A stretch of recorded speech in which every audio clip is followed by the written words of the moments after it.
engagement. To be a good teacher, you need to create an effective learning environment. Students need to feel safe, secure, and comfortable in order to do their best learning. Middle school students are growing more now physically, intellectually, emotionally, socially than any other time in their life. They really need a very structured and secure learning environment in order to do their best learning.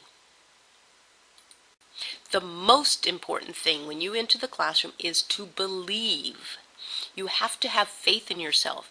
When I've given advice to teachers over the years, they come up with, and what if this doesn't, they won't, if you don't believe, it won't work.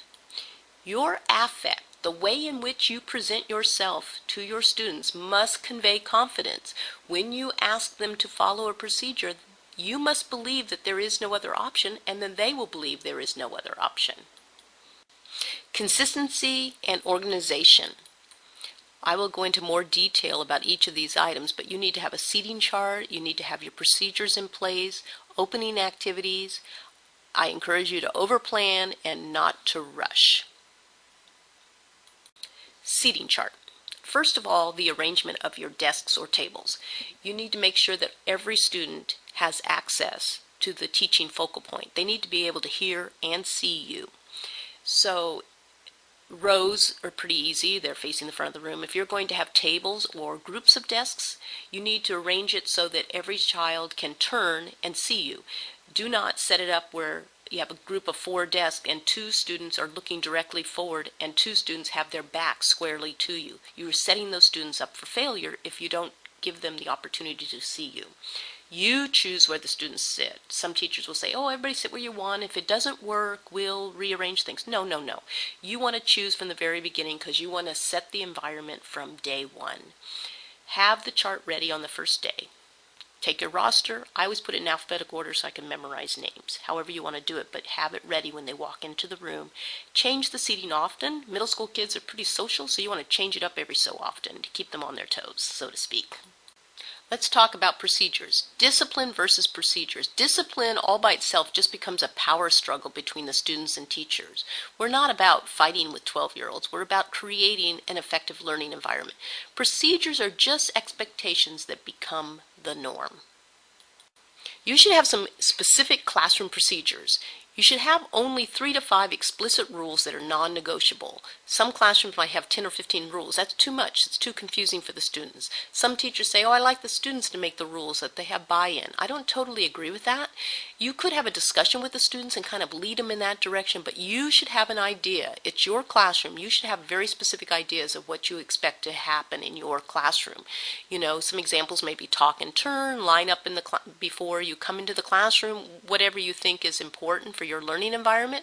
I want to caution you not to have rules such as be polite or show respect, because that's too ambiguous. What one person considers polite, another person may not consider polite. Practice, practice, practice, practice. You will need to practice the procedures with the students until they become automatic. They're just going to be the norm, so you practice over and over. Consistency is extremely important. Once the procedures have been shared with your students, you need to adhere to them yourself. You cannot have them line up on Monday to go into class and then on Tuesday let them run into the room and just sit wherever they feel like sitting. You're sending them mixed messages if you're not consistent with your routines and procedures. Having a consistent routine eliminates the opportunities for student mistakes. They can't make a mistake if it's the same every day. Opening activity.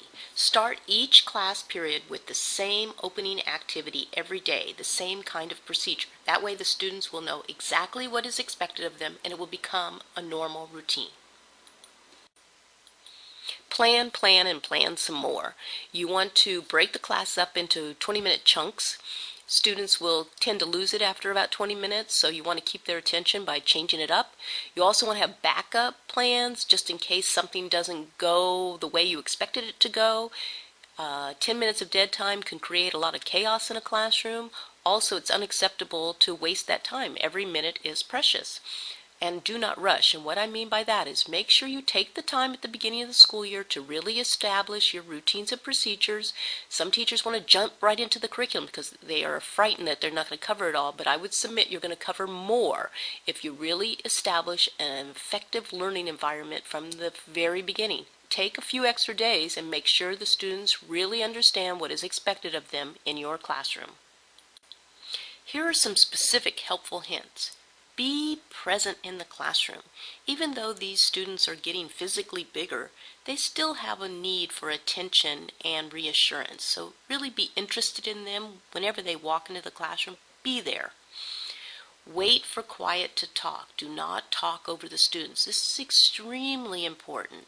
If the students are being chatty and noisy in the classroom and you just keep talking and droning on, what you are teaching those students is that what you have to say is not important, that you do not need to be respected. You need to make sure they are quiet before you talk. Now, some teachers say, well, my goodness, if I stand there, they'll just keep talking forever, which is kind of true with middle school students. So you need to have some kind of attention getter. I used to say, if you can hear me, clap twice. Clap, clap. And then half the class would kind of look up, and then I would do it again. If you can hear me, clap 3 times. Clap, clap, clap. Ears and eyes up here. And then when they were all quiet, I would begin my conversation. You could also start to talk and then stop. Today we will be doing, and then they'll all kind of look, and then when they're quiet, you begin your talking and your instructions. Don't ask questions with unintended, undesired answers or ultimatums. Teachers will say something very sarcastically because they're letting emotion get into it, and they'll say, if you don't want to learn today, just leave. And the student gets up and leaves. Then the teacher just goes nuts. Oh my gosh, that child just walked out of my classroom, blah, blah, blah. Well, you asked them to. You gave them that choice. Remember that when you say something, they may take it quite literally. You need to be careful how you express yourself. Provide structures. Set it up in your class to give the students opportunities for success, not failure. Make sure the structures are such that they understand what's expected of them at all times. And do not negotiate. And what I mean by this is sometimes teachers will provide those structures and set up great routines and procedures, and then they'll sit there and they'll try to convince the students to like the idea. They will try to convince the students that it's a good idea, and they'll go back and forth trying to explain to the students. You don't need to explain to them. If you set up a nice, fair, firm, and consistent classroom, they'll like it. They want structure because their bodies are playing tricks on them right now, and they want to be able to know what's expected of them at all times. More hints. Provide choice, but make all choices something that you want to happen. For example, a student is not seated and you want him to sit down, so you say you may sit here or there, and you wait for him to make his decision. You've empowered him to make a choice, but all the choices are something you want because you want him seated. Check the planner, notebook, if you have some kind of a procedure for that. You want to do that during quiet, structured seat work time so that there are no opportunities for students to kind of lose it because they're not focused while your back is turned to them. Have them focused on some kind of seat work or at desk work, and then you can walk around the room quietly and check the planner. Anticipate and remove. If you know students are going to bump into each other and maybe even cause a little conflict when they get up to get some supplies for a project, then you want to excuse one row at a time or one table at a time, or maybe create a traffic flow procedure where they go down the row, get the supplies, and come back into the top of the row. Want to remove the opportunities for problems.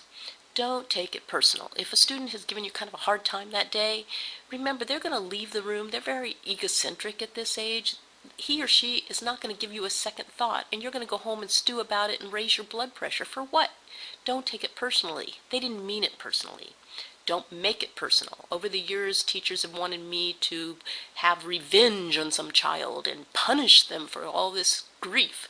They made it personal. It's not personal. Why are you arguing with a 12-year-old? Say something positive to your class every day. It has a really good effect because they leave the room feeling good about themselves. You can always find some little grain of something good that happened in class that day, and it also will make you feel better because you've thought about something good and positive for that day. There is power in numbers. Conspire with your adult teammates. Nothing's more powerful than for students to know that the adults in their world talk to each other, have similar procedures, perhaps all everybody can have the same heading on their paper, then students don't have to remember from one class to another what they're supposed to do. Collaborate and coordinate. Certain strategies work with certain students. Replicate that in all their classes so the student can be successful. Also coordinate. Don't have a math test and a language arts test the same Friday. Do not have research projects in science and social studies the same week. Coordinate with a discipline buddy. Have a plan where if a student is having a bad day in your class, they can go to another classroom. Now, remember that you want to send them to a different classroom. For example, if they're an 8th grader, to a 6th grade classroom. Do not send them to a room with their peers, because not only will they disrupt your class, they will disrupt the other class. Also, it is extremely powerful if all the teachers talk to the parents at the same time. So if a child is having a certain issue, the parents might get a little aha. Well, if they're having a problem with all the teachers, maybe my child needs to work on this issue. It's extremely important to focus on behavior, not personalities. You do not want to bring emotion into it. Remember, cause and effect. If student does X, Y happens. Quick interventions. Positive communication is just very powerful. For example, if you tell all the students to put an answer in their head, you've given them a question and one of the students yells out the answer before they should, you just right away say, "Wow, I love your enthusiasm." But remember, answer stays in our head so everybody gets their think time. Nonverbal clues. If you want a quiet classroom, you have to model quiet. So you can give them a little look or a little shake of the head. You can tell them, everybody turn to page 50. You write page 50 on the board. And when someone shouts out what page, you just quietly point to the board. Clean slate daily. If you had a bad day yesterday, come into the classroom today. Today's a new day. Today's going to be a great day. You want to start every day off with a clean slate. Be objective. Remember to focus on the behaviors, not on the personality of the students. And avoid familiarity. You're not their friend. You're their teacher. Don't get down to their level. They have plenty of friends. They want to know that they can count on you as that adult in their life that will give them the structures they need to feel good about themselves and to feel safe and secure. Okay, the reality is some choices equal consequences. Not every student is going to respond to our great plan here, so you need to give them a warning, private if possible. Try not to embarrass them in front of their friends, because that's just going to evoke some anger and some defensive behavior. Separate from the group. They're very social at this age, so if you could separate them from the group. Forfeit privileges. That might be something that you have at your school, some kind of process for that. Discipline buddy, we already talked about that. If you have a partner on your team that you can trade students when they're having a bad day in your class. Parent contact. It's also very powerful to have the student call the parent while you're standing there and tell the student, you tell your parent what you're doing right now. And referral to administration. And this is your last resort, because when you send a student to the principal, what you're telling that student is that you can't handle it, that the principal is the real authority. You will find that engagement will eliminate many of your discipline problems, so we will address that in Classroom Management Part 2, so be on the lookout for that video. Here are some suggested reading. These are all great authors, and I've read them all, and they have some great information. I hope you found this video useful. Please subscribe to this YouTube channel for the latest updates and be on the lookout for Classroom Management Part 2. Visit our webpage for copies of this presentation plus additional teacher resources. Thank you for visiting.